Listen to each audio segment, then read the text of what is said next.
Hello everyone, welcome back to Spiritual Essence. Had a bit of an early morning, woke up at 8 on a weekend. Usually on the weekends you think, well, I'll sleep in, and sometimes I'll sleep in till like 9 or 10, but woke up at 8 this morning, just wide awake. Of course I did sleep good. I have a ton of blankets on my bed, and being down in a basement, it's really, really cold.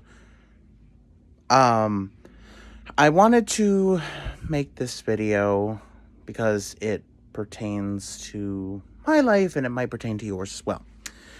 So, we all have energy. We give off energy. We use it in whatever we do, whether we're working, we're exercising, we are engaging in our hobbies. We give off energy. Sometimes it can be neutral energy, sometimes it can be positive energy, and, of course, sometimes it can also be negative energy. And even though there's plenty of energy to take in our environment, and there's plenty of energy in us, do not waste your energy. Do not waste your energy. And why is that? Well, when we waste energy, we use it up. And sometimes we burn ourselves out. We could be working so hard on something that just isn't going to happen. Like if you are writing a book and you've never written a book before and you don't know how to write a book, and you're kind of like, oh, that would be cool if I wrote a book, but you're not really into it. Most likely it's never going to happen. You're just wasting your energy. Now, I'm not saying that if you haven't wrote a book before, you can't write a book before, because I never wrote a book before I wrote my first one. And I was never really a writer in school. I took applied writing class, but it's not like I enjoyed it. But I did thoroughly enjoy writing that book. It was very fun, and I got to share my knowledge with people other than on YouTube. I actually got my own, well, it's an ebook right now, but 3 copies sold, and you know what? That's better than nothing. But if you're not really, fully into something, it doesn't feel like a fire in your heart when you think about it, you're just going to be wasting your energy. Now, can't fault you for trying. Cannot fault you for trying at all. I've tried many things that I thought, oh, that would be really cool. Just didn't work out. Now, it doesn't always mean that you should just quit and that's it. I mean, if the mood strikes you in time, yeah, go back and do it. If you finally have a drive for it. I spread myself thin. I spread myself way too thin on my goals, trying to get to my larger goals. For example, I want to get my own house. I definitely want to get my own house, but I don't exactly have the money for it, but I'm saving for it. I have a full-time job. I work 45 hours a week on that, and it might become more in time if we get any busier. We might have start working Saturdays again, which, I don't like working Saturdays, but hey, overtime. I tried to write, I have many books started of different genres. Adventure, fantasy, horror.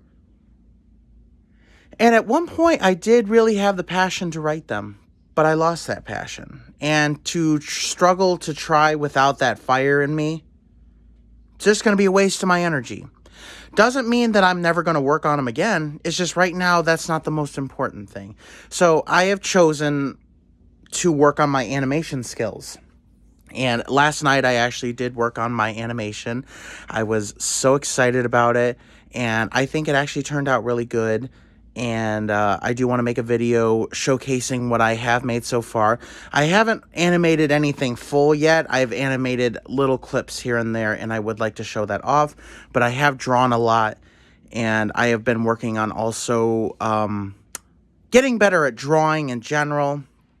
I've been drawing both physically and on the computer on Photoshop. So I've been trying to work on that because it is something that I really want to get better at because I have so much potential. I have so much energy, so much passion for this. And I really, really, really want to, get better at it. Maybe it might lead to something that might help me get to my larger goals. Who knows?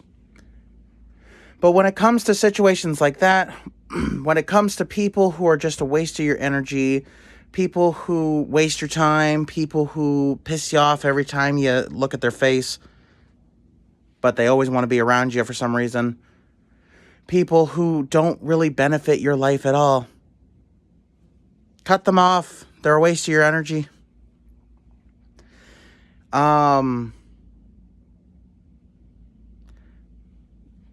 If you are at a job that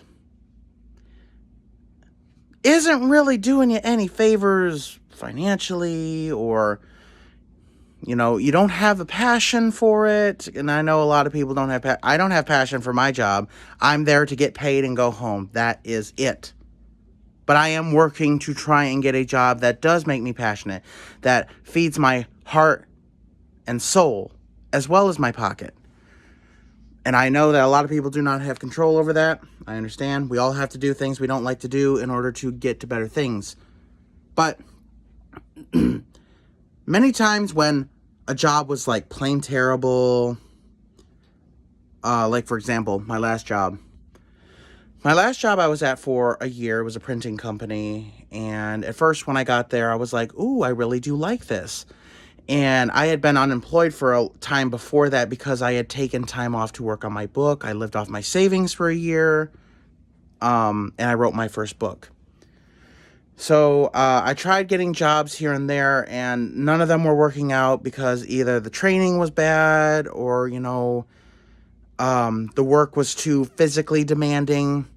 So I wasn't proud of leaving after a day or 2 weeks. I did leave one job after one day because it physically hurt to walk. It was much more physically demanding than I thought it would be. And, I couldn't do it.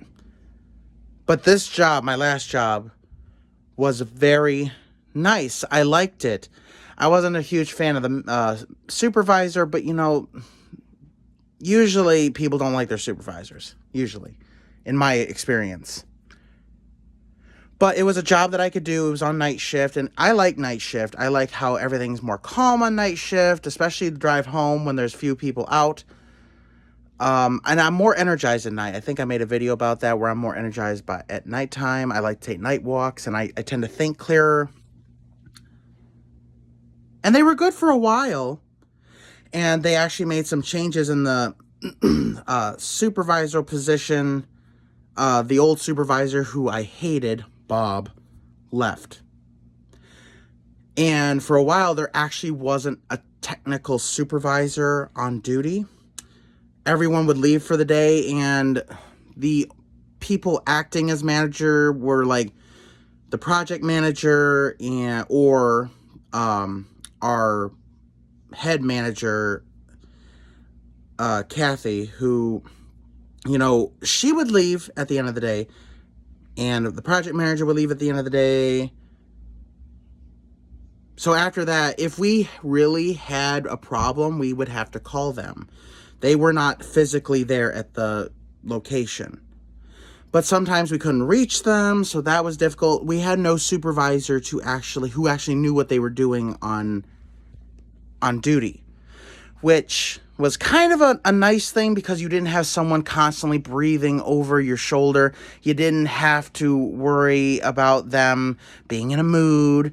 It was nice to just, let us do what we were going to do. And, we were good workers. So we didn't have to worry about them worrying about us goofing off. However, over time, that got real tiresome. We would have a lot of problems that we couldn't fix. And a lot of times we tried to call the project manager or our head manager, and we couldn't get a hold of them. So we wouldn't be able to continue the job. And after a while, it seemed like night shift was always being blamed for everything. Night shift was like constantly in our boss's office with meetings going, hey, you did this wrong. Hey, you messed up. It never seemed like day shift was that problem. And I think it was because they actually had a supervisor guiding them on their shift. So while we tried to push for, like, hey, we need a supervisor on here to help us, she wouldn't do it. She wouldn't do it. And after a while, because there was this big project, there was the final nail in the coffin. There was this big project that had been sent back, and it wasn't actually my fault. I was on vacation that week, so whoever was left over failed to add in an important part of this booklet for the manager of that company, so they sent it back. And of course, they were in big trouble with that. So they had me and another coworker go through each and every one, check to see if that important component was there or not, and if not, put that back in, rewrap it up, and take it to ship to the company. And we checked each and every one. We were on it. We checked every single one. We made sure everyone was in there. We made double sure. About a week, maybe 2 later, we get called into the office, all of us on night shift, which we were like 5 people. They're like, you guys didn't do a good job. They found more. And I'm like, I'm thinking that they were just trying to complain on us because we made extra sure that key component that was missing from the packets were there. So I was pissed. And I remember I was out in the shipping area doing a special job, and the project manager must have said something to our head manager because, he saw that I was really pissed. And I was for certain that I was leaving.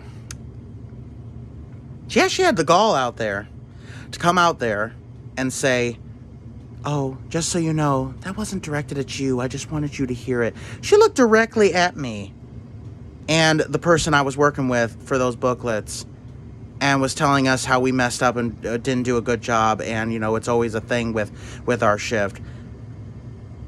What a two-faced bitch. So after that, I was done. I started looking on Indeed, and I was done. I had been there for a year, and I was hoping I could do more because I was hoping to find a job that I could at least have a 4 to 5 year plan, until I could, save up enough money to reach my other goals. But I was done. I couldn't. There was so much stress going in. I was like, each and every day I came in, I was like, what are we going to be in trouble for now? What is night shift going to be blamed for now? And there were a lot of the people on the project manager and the second in command. I didn't like them at all. I really hated them. They were stupid, and they were always in a bad mood because they were always stressed out. And the second in command was actually a bitch to me for, me not knowing something. I wasn't actually told something, and I placed a box apparently where it wasn't supposed to go. And instead of saying, hey, next time it's supposed to go over here, she's like, you didn't listen to us. You were not supposed to be here. I was done with all of it. And a lot of people, it's so funny. There's a lot of managers out there that when people leave, they're just like, why'd they leave? They have no idea. And in fact, so the girl that I used to work with there that's still there, that was actually the niece of our manager. Very nice girl. We used to have a lot of fun working together. And she tells me the things that go on there still because she's still there. A lot of people have left on night shift. There's like 2 people on night shift left. And her aunt refuses to hire anyone else. It's just day shift. And she actually texted me quite a few months ago and was like, hey, was just wondering, are you happy where you are? Because remember, you're always welcome to come back. Her and the franchise owner both told me that, hey, we appreciate your time here. You're always welcome to come back. But you know what? In order for me to come back, not only would it have to be financially rewarding, I'd have to be able to stand where I work. And they have not made that environment yet. And I don't think they ever will. And the funny thing is, so I had a coworker on the night shift. He was ADHD. Oftentimes he would get distracted from his work. He was not her favorite. And she thinks I left because of his behavior, which I'll admit, he was annoying a lot of the time, but I could handle him. I could definitely handle him. It was not, I didn't tell her she was the problem, of course, because I didn't want to burn a bridge, just in case desperate times called. But, she's the problem. And she's still the problem. She's still there. And she's still doing the same bullshit that they were doing there. I was wasting my energy there. I was wasting my time. I was walking in every day upset and stressed. I couldn't do it anymore. I was wasting my energy, and it just wasn't good for my mental or physical health. So I said, you know what? I'm going. And she wasn't happy. She wasn't happy that I was leaving, because I was the one of the only people around there on night shift that actually did their work, that actually focused on a job and actually worked to get it done and made sure it was right. I was a good worker. But you know what? That's your fault. You're the reason I left. And I'm not exactly I don't like everything about the current job I have now. There's bullshit qualities to every place you go, but it's definitely better than my last job. And I've got a plan going, so I'm working towards that goal. I'm not wasting my energy anymore. I am actually working towards bigger and better things.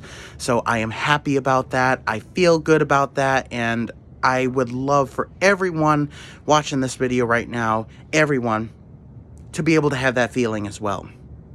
So if you have a goal, work towards it any way you can. If you don't have goals, try to find some, because there's nothing better in life, in my opinion, than working towards something that you're actually passionate for.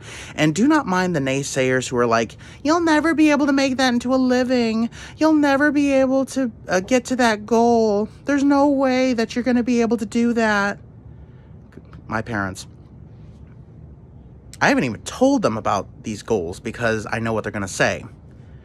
What's wrong with your job? Your job's great. You got a stable job. They're regular people, though. They had regular jobs. They never went to college.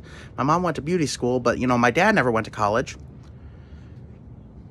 They didn't have goals like that. I have bigger goals. Do not mind the naysayers. Do not let anyone push you off your pedestal. Do not let anyone try to divert you from your goals and your passions. Life finds a way, just like Jurassic Park. Life finds a way. Thank you guys so much for watching. Please subscribe. Don't forget to hit the bell button so you don't miss any of my future uploads. Please follow me on Twitter, and I will have the link to that in the description. Have a good day, everyone.